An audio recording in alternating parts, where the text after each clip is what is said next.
quadro Entrevista de hoje, o nosso bate-papo é com a presidente da Associação Brasileira de Terminais e Recintos Alfandegados, Agnes Barbeito. Bom dia, Agnes. Tudo bem, Luciana? Prazer. Gostaria de iniciar o nosso bate-papo você contando um pouquinho da história desses 20 anos da Arbitra.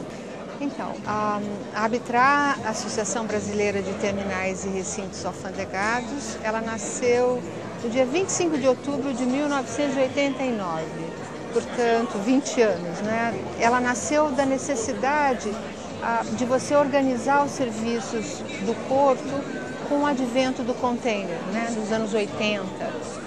Você teve uma grande revolução nas trocas internacionais com o advento do container.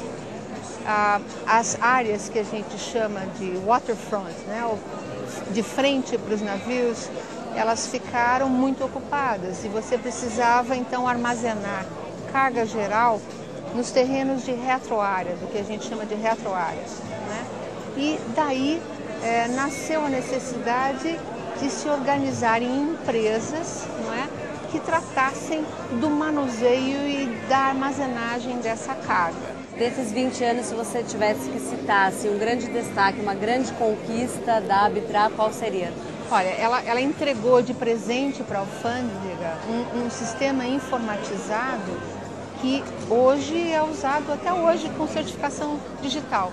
Nenhuma carga de importação do Porto de Santos é liberada sem passar por esse sistema informatizado, complexo, que a associação deu de presente para a alfândega do Porto, né?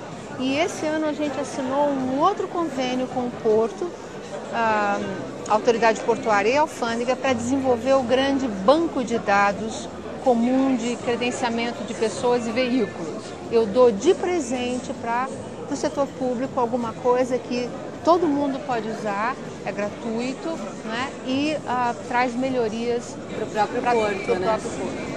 Agora, focando nessa área empresarial, como presidente do Tecondi, quais são os projetos de expansão do terminal? O Tecondi pretende inaugurar o ano que vem 35 mil metros de retroárea e um cais de 320 metros, com equipamentos modernos, etc. Vai dobrar a sua capacidade de movimentação, não é? É o único projeto concreto hoje no Porto, quer dizer, a gente está construindo realmente esses 35 mil metros, né? E a gente pretende, então, dobrar a capacidade de movimentação. Nesse contexto de investimentos, como é que a senhora vê o futuro do trabalhador portuário? Olha, Luciana, o futuro do trabalhador no Porto de Santos é o futuro de qualquer trabalhador portuário no mundo moderno, né? Esse trabalhador, ele precisa se qualificar, ele precisa estar comprometido, né, com a empresa em que ele trabalha, ele precisa ser assíduo, eficiente. Eu vejo como de fundamental importância a requalificação da mão de obra. Eu conheço o porto de Hamburgo e o porto de Bremen. O porto de Hamburgo é um porto extremamente automatizado, né?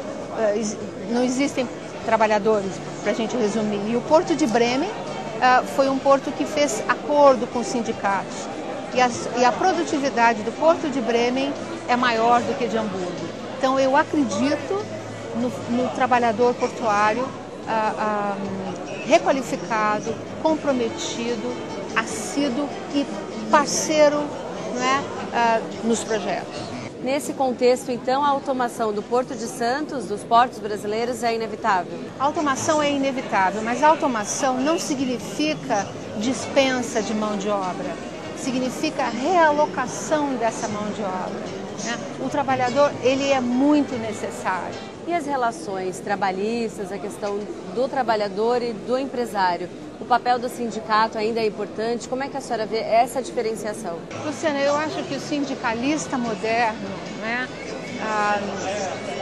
ele é o sindicato parceiro, aquele sindicato que realmente procura negociar de uma forma transparente, verdadeira. O que você vê hoje, algumas vezes, infelizmente, é o sindicalista que fala uma coisa e depois, para os liderados, ele faz outra. Isso não pode. O sindicalista ele tem que ser verdadeiro, ele tem que reconhecer realmente os problemas, não é? Ele tem que ser parceiro do empresário. Não existe empreendimento sem trabalhador. Obrigada pela entrevista. Obrigada a você.